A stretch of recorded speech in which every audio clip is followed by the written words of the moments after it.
Hi hello നമസ്കാരം. അമദാസ് മൾട്ടിക്കോട്ടിലേക്ക് വീണ്ടും സ്വാഗതം. നമ്മളിന്ന് ചെയ്യാൻ പോകുന്നത് അച്ചിങ്ങ പയർ വെച്ചിട്ടൊരു തോരനാണ്. അതിന് ഞാൻ കുറച്ച് പയർ എടുത്ത് വെച്ചിട്ടുണ്ട്. ഒരു 4 അല്ലി വെളുത്തുള്ളി, കുറച്ച് കറിവേപ്പില, ഒരു സവോള, ഇത്രയും എടുത്ത് വെച്ചിട്ടുണ്ട്. നമുക്ക് എങ്ങനെയാണ് ഇത് ഉണ്ടാക്കുന്നതെന്ന് നോക്കാം. എല്ലാവർക്കും അറിയാമായിരിക്കും. ഞാനിന്ന് ഉച്ചയ്ക്ക് ലഞ്ചിന് ഉണ്ടാക്കിയതുകൊണ്ട് ഒന്ന് കാണിച്ചു തന്നേ ഉള്ളൂ എൻ്റെ രീതിയിൽ. അത് ചെറുതായി കഴുകി മുറിച്ച് വെച്ചിരിക്കുന്ന പയർ ഇതുപോലെ ഒരു ചോപ്പറിലിട്ടിട്ട് നന്നായിട്ട് ചോപ്പ് ചെയ്തെടുത്തിട്ടാണ് ഞാൻ തോരൻ വയ്ക്കുന്നത്. നമ്മൾ മുറിച്ചെടുക്കുന്നതിനേക്കാളും കുറച്ചുകൂടെ എളുപ്പമാണിത്. കണ്ടോ, ചെറുതായിട്ട് ഗ്രേറ്റ് ചെയ്ത് പോലെ എടുത്തിട്ടുണ്ട്. പാത്രം അടുപ്പത്ത് വെച്ച് കൊടുക്കാം. ഒരു അടി കട്ടിയുള്ള ചീനിച്ചട്ടിയാണ് വെച്ച് കൊടുത്തിരിക്കുന്നത്. അതിലേക്ക് ആവശ്യത്തിന് വെളിച്ചെണ്ണ ചേർത്ത് കൊടുക്കാം. എണ്ണ ചൂടായിട്ടുണ്ട്. ഒരു 1/2 ടീസ്പൂൺ കടുക് ചേർത്ത് കൊടുക്കാം ആദ്യം.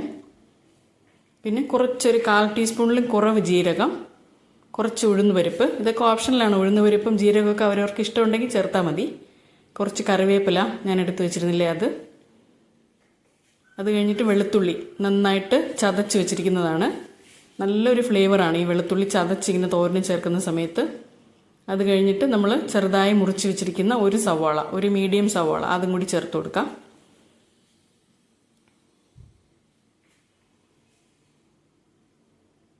ഇതൊന്ന് വഴറ്റി കൊടുക്കാം ചെറുതായിട്ട്.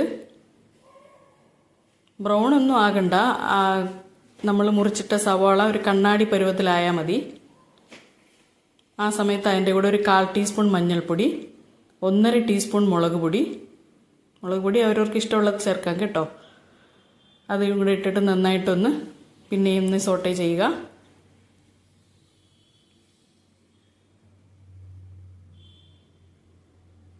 ഇനി അതിലേക്ക് നമ്മൾ കട്ട് ചെയ്ത് വെച്ചിരിക്കുന്ന വള്ളിപ്പയർ, അച്ചിങ്ങ പയർ ചേർത്ത് കൊടുക്കാം. ആ മസാലയായിട്ട് നന്നായിട്ടൊന്ന് മിക്സ് ചെയ്തെടുക്കാം ആദ്യം. അത് കഴിഞ്ഞ് അതിലേക്ക് ഒരു 1/2 ടീസ്പൂൺ ഉപ്പിട്ട് കൊടുക്കാം. വീണ്ടും നന്നായിട്ട് മിക്സ് ചെയ്യുക. തട്ടിപ്പൊത്തി വെക്കുക. ഇങ്ങനെ അറ്റത്ത് നിന്നൊക്കെ മാറ്റി നടുക്കോട്ടാക്കി വെക്കുന്നതിനെയാണ് തട്ടിപ്പൊത്തി എന്ന് പറയുന്നത്, ഞാൻ കേട്ടിട്ടുള്ളത്. അങ്ങനെ വെച്ചിട്ട് അടപ്പിട്ട് കൊടുക്കുക. തീ സിമ്മിൽ വെക്കുക. 5 മിനിറ്റ് കഴിഞ്ഞു. നമുക്ക് നോക്കാം. പയറൊക്കെ നന്നായിട്ട് വെന്തിട്ടുണ്ട്.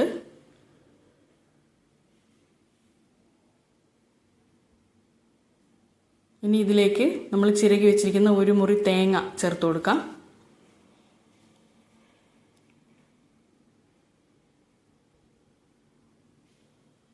അതും ഇതുപോലെ നടുക്ക് വെച്ചിട്ട് ഒന്ന് മൂടി കൊടുക്കാം. തേങ്ങ നടുക്ക് വെച്ചിട്ട് പച്ചക്കറിയൊക്കെ കൊണ്ട് ഒന്ന് മൂടി കൊടുക്കാം. ഒരു 2 മിനിറ്റ് ഒന്ന് അടച്ചു വെക്കാം. വീണ്ടും തുറന്ന് നോക്കാം. നമുക്ക് നന്നായിട്ട് വെന്തിട്ടുണ്ടെല്ലാം. ഞാൻ കുറച്ചിതിൽ ഗരം മസാല ചേർക്കുവാണ്. ഗരം മസാലയും കൂടി ചേർക്കുമ്പോൾ ഒരു പ്രത്യേക ഫ്ലേവറാണ്. ഇനി എല്ലാം കൂടി നന്നായിട്ടൊന്ന് മിക്സ് ചെയ്യാം.